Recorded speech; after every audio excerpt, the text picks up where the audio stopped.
जाहिर बात है कि जिस तरह राव इंद्रजीत पहले ही अनाउंसमेंट कर चुके हैं कि भाई साउथ बेल्ट से कोई हरियाणा में अब मुख्यमंत्री बनना चाहिए। अनिल विज कहते हैं मैं मुख्यमंत्री बनने के काबिल हूँ, मुझे अगर मुख्यमंत्री बनाया जाता तो मैं बड़ा विकास कर दूंगा। तो आप देख रहे हैं कि लगातार आपस में तनातनी का माहौल बीजेपी के अंदर। न सैनी, न अनिल विज, न राव इंद्रजीत सिंह।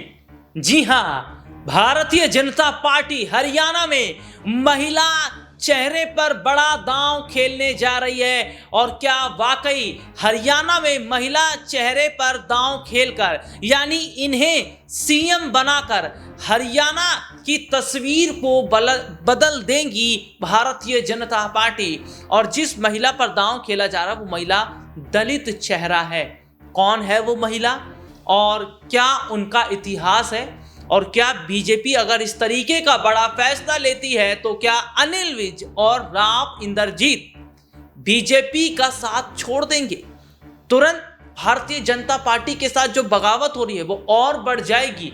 और कैसे सीएम चेहरे को लेकर बीजेपी इस वक्त उलझती नजर आ रही है हरियाणा में। चलते हैं, हमारे साथ सर मौजूद है, हमारे खास सहयोगी अमन सर। सर बहुत बहुत स्वागत है इस प्रोग्राम में। सर सबसे पहले तो आपका सर हरियाणा की अगर मैं बात कर रहा हूं तो हरियाणा में बहुत बड़े हद तक बड़ा नुकसान भारतीय जनता पार्टी को हो रहा है। बगावत लगातार हो रही है, बड़े बड़े चेहरे बगावत कर रहे हैं। और ऐसे में एक बड़ी खबर निकलकर सामने आ रही है कि वहां पर एक महिला जो है उन पर दांव खेलने की कोशिश भारतीय जनता पार्टी की तरफ से की जा रही है। और ये दलित चेहरा है, क्योंकि कांग्रेस में हम देख रहे थे कि कुमारी सैलजा और भूपेंद्र सिंह हुड्डा में जिस तरीके की लड़ाई चल रही थी सीएम को लेकर, तो कुमारी सैलजा भी एक दलित चेहरा, उन्हें कहीं ना कहीं आगे रखने की बात हो रही थी। लेकिन अब वो कार्ड अगर बीजेपी चल रही है तो क्या वाकई बीजेपी उन्हें मुख्यमंत्री बना भी पाएगी, या उनके मुख्यमंत्री बनने से पहले राव इंद्रजीत वापस कांग्रेस की तरफ चले जाएंगे? जैसे अशोक तंवर का हमने देखा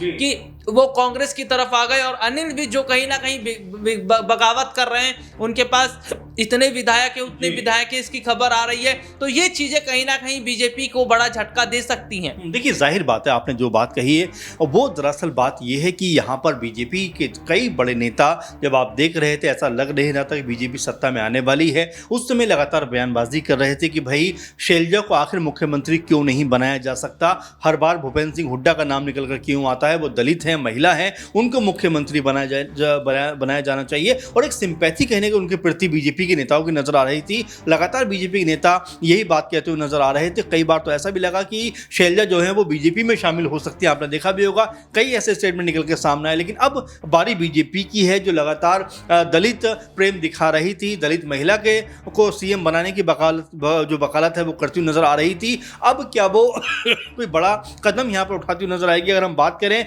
तो पटौदी से जो ऐसी सीट थी विधानसभा की, वहां से चुनाव जीती हैं एक तरीके से कहें तो बीजेपी की बिमला चौधरी, और ये ऐसी समुदाय से आती हैं, दलित समुदाय से आती हैं।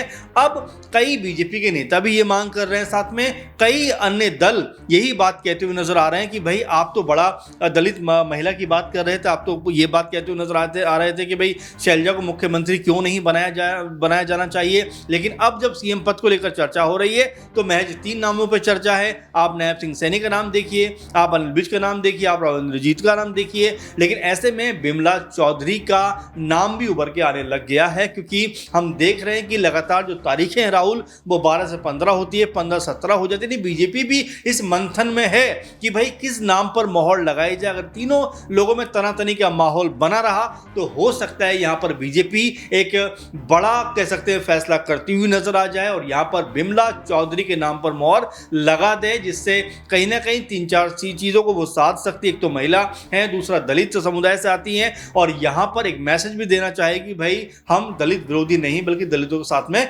खड़े हुए। तो यहां जिस तरह से बीजेपी लगातार तिकड़म भिड़ाती हुई नजर आ रही है वो ये बताता है कि किस तरह से चीज़ों को मैनेज किया जा रहा है और किस तरह से कह सकते हैं जो बड़े बड़े नाम हैं उनको धीरे से साइडलाइन करके एक महिला के ऊपर कह सकते हैं मोहर लगाने की तैयारी चल रही है। जी सर, लगातार बगावत की भी खबर हम देख रहे हैं भारतीय जनता पार्टी में, क्योंकि अनिल विज ये बात बहुत पहले से कह चुके हैं और हरियाणा विधानसभा चुनाव से पहले उनका बयान सामने आया जिसमें उन्होंने कहा कि अगर मैं मुख्यमंत्री बनूंगा तो हरियाणा की तस्वीर को बदल दूंगा, अगर मैं मुख्यमंत्री होता तो हरियाणा को बहुत कुछ जो है दे देता जो कि नहीं दे पाया। तो क्या उन्हें नायब सिंह सैनी के काम पर भरोसा नहीं, मनोहर लाल खट्टर के काम पर भरोसा नहीं है? और जैसा कि अंबाला कैंट से बड़ी जीत उनकी हो ही गई है और लगातार ये खबर सामने आ रही कि 15 से 16 विधायक उनके पास में हैं, तो अगर अनिल विज जो है अपनी बात पर अड़े हुए हैं तो कैसे बीजेपी फिर नए चेहरे पर दांव खेल सकती है? जी देखिए राहुल, बिल्कुल, और मैं इसमें ईरानी का जिक्र करना चाहूँगा जो जिस तरह से उन्होंने बात कही थी कि भाई शैलजा और हुड्डा के हाथ आपस में मिलवाने से कोई फ़ायदा नहीं है जब तक दिल नहीं मिलने चाहिए। उन्होंने शैलजा के प्रति एक कह सकते हैं कि एक सॉफ्ट कॉर्नर कहने का दिखाया था। तो क्या अब यहाँ पर स्मृति ईरानी कोई बड़ा फैसला करती हुई नजर आएंगी? क्या बिमला चौधरी जो है उनके पक्ष में एक माहौल बनाती हुई नजर आएंगी? भाई एक महिला और दलित चेहरा अगर वो पार्टी के अंदर है तो उनको मुख्यमंत्री बनाया जाना चाहिए। तो यहाँ पर स्मृति ईरानी की भूमिका क्या रहने वाली, क्योंकि चुनावों से पहले वो भी खूब बयानबाजी करती हुई नजर आ रही थी और शैलजा के प्रति उन्होंने काफी नरम रुख अपना दिखाया था। अब ऐसा ही नरम रुख क्या वो अपनी ही पार्टी की जो महिला दलित नेता है बिमला चौधरी उनके प्रति दिखा सकती है? तो कई ऐसी चीजें जो निकल कर सामने आ रही हैं। और अगर बिमला चौधरी के नाम पर मोहर लगती है तो क्या यहाँ पर राव इंद्रजीत उनको एक्सेप्ट करते हुए नजर आएंगे? क्या अनिल विज उनको एक्सेप्ट करते हुए नजर आएंगे? और क्या नायब सिंह सैनी ये बात मानने को तैयार होंगे? यानी कि बीजेपी के लिए आगे कुआं पीछे खाई वाली स्थिति हो सकती है, लेकिन संभावनाओं में कुछ भी हो सकता है। और देखिए बीजेपी हमेशा अप्रत्याशित फैसले करने के लिए जानी जाती है, क्योंकि आपने देखा तीनों राज्यों में जब जीत बीजेपी ने दर्ज की, छत्तीसगढ़ में बीजेपी ने सीएम बदल दिया, मध्य प्रदेश में बदल दिया और राजस्थान में भी बदल दिया। तो यहां पर भी क्या सीएम का चेहरा जो है बीजेपी बदलती हुई नजर आएगी? और चूंकि हम महिला की बात कर रहे हैं तो क्या महिला जो दलित नेता है बिमला चौधरी, राहुल, क्या उनके नाम पर मोहर लगेगी? अगर ऐसा होता है तो आप ये मानकर चलिए कि बीजेपी जो लगातार बात कह रही थी दलित महिला उसके ऊपर बड़ा फैसला करेगी। लेकिन अगर ऐसा करती है, क्योंकि अब तो आपके पास पावर भी है, अब तो आपको करना भी चाहिए। अगर आप दलित महिला के इतना पक्ष में थे तो यहाँ पर आप अपनी पार्टी के दलित महिला नेता जो है, जो एमएलए हैं, उनको सीएम पद सौंप कर कहीं ना कहीं मिसाल कायम कर सकते हैं। जी सर, अगर उन पर दांव खेला जाता, उन्हें मुख्यमंत्री बनाया जाता तो कितनी बड़ी संभावना फिर इसमें हम ये भी देख रहे हैं कि भैया और भी जो बड़े चेहरे वो नाराज होते नजर आएंगे। और क्या अगर मैं कहूं तो गलत नहीं हूं, जो कांग्रेस बाजी हार चुकी है वो बाजी कहीं ना कहीं जीत सकती है। उस बाजी को जितवाने में अनिल विज और राव इंद्रजीत का बड़ा कहीं ना कहीं रोल इसमें फिर दिखाई देगा। देखिए बिल्कुल जाहिर बात है कि जिस तरह राव इंद्रजीत पहले ही अनाउंसमेंट कर चुके हैं कि भाई साउथ बेल्ट से कोई हरियाणा में अब मुख्यमंत्री बनना चाहिए। अनिल विज कहते हैं मैं मुख्यमंत्री बनने के काबिल हूं, मुझे अगर मुख्यमंत्री बनाया जाता तो मैं बड़ा विकास कर दूंगा। तो आप देख रहे हैं कि लगातार आपस में तनातनी का माहौल बीजेपी के अंदर बना हुआ है।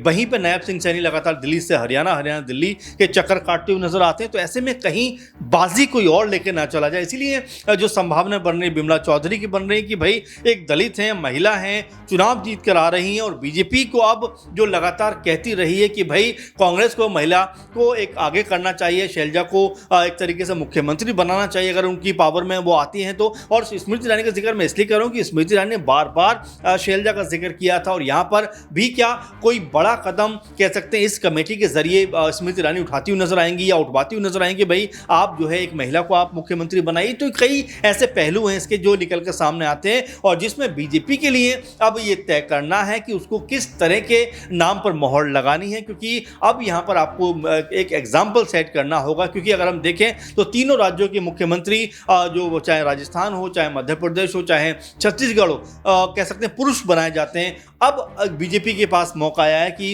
हरियाणा में एक एग्जाम्पल सेट करते हुए एक महिला को मुख्यमंत्री बनाकर कहीं ना कहीं वो ये बताने का प्रयास कर सकती है कि भाई जो महिला विधेयक वो लेकर आए थे कि महिला को कह सकते हैं संसद के अंदर 33% आरक्षण मिलना चाहिए, उसकी वो ऐसे शुरुआत कर सकते हैं। तो कई ऐसे एंगल हैं जो इसमें नजर आ सकते हैं। अब क्या बिमला चौधरी वो नाम हो सकते हैं और क्या पार्टी का समर्थन उनको मिलता हुआ नजर आ सकता है? अगर मिलता है समर्थन तो ये अपने आप में मिसाल बन सकता है कि बीजेपी ने अपने तीनों बड़े नेताओं को साइडलाइन करके कहीं ना कहीं मुख्यमंत्री की ताजपोशी एक दलित महिला के लिए की। लेकिन ये इतना आसान नहीं होने वाला है, क्योंकि राव इंद्रजीत पहले ही नाराज हैं, अनिल विज नाराज हैं और अब यहां पर अगर नायब सिंह सैनी भी नाराज हो गए तो बीजेपी के लिए स्थिति संभालना बहुत मुश्किल हो सकता है। बीजेपी के लिए स्थिति संभालना मुश्किल हो सकता है। और क्या बीजेपी का एक बड़ा गलत कदम उनको जीती हुई बाजी हरा देगा और कांग्रेस को हारी हुई बाजी जिता देगा, क्योंकि बार बार ये कहा जा रहा है कि कांग्रेस की तरफ ये विधायक रुख कर सकते हैं अगर कांग्रेस उन्हें सीएम पद ऑफर करती है। इस मुद्दे पर आपकी क्या राय है कमेंट करके जरूर बताएं। फिलहाल आज के इस प्रोग्राम में इतना ही, आपसे फिर दोबारा मुलाकात होगी, तब तक के लिए इजाजत दीजिए, नमस्कार।